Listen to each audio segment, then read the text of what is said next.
Menteri Ketenaga Social Welfare ubak polling do hne kasih palai ula Kular bana kaliang ke Sorkar kan syim ya barok kilat kilenti ki badan kam ban penti kena bakito ki badan keti hakikam thombor pyrshah ya ki kynthei khynnah kin ngat ha kajing syak pen saja.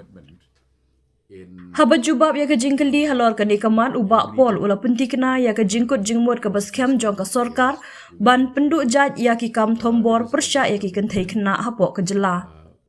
Kat kum ke jing ong ke jong u ki bor beper ki bateri kam hapok ke jing betin jong ke tenat ki pen i ya ke jing IT lot jong ke Sorkar ban shim khya ha ka bay dei bat kani ka phang ka bakong san bha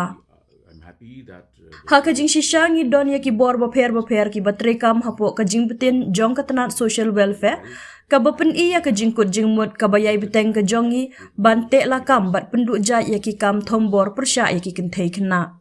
Kalong ke ka bapen ki jingmut henrengin syim ya ki sin jam ki beting pyrshah ki badon keti ha ki bakum kini ki kam thombor ong ubak pol ha bakren syakilat pathai khubor. Nalor kata menteri ula airu ka jing yaro ya ka jing trekam jong ki commission bat ki komiti beper ki batrekam hapok ketenat ki bala syim khya ha ka bai dei berkane ka phang. The fact that we have these various bodies which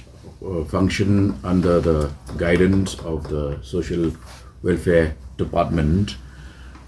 shows our continued commitment in eliminating atrocities committed against women and children. It is a disturbing trend, but we will leave no stone unturned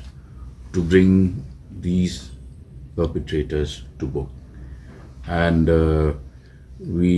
I'm happy that the various commissions and committees under the department are functioning really well, and we have committed and capable leaders heading these various committees and commissions.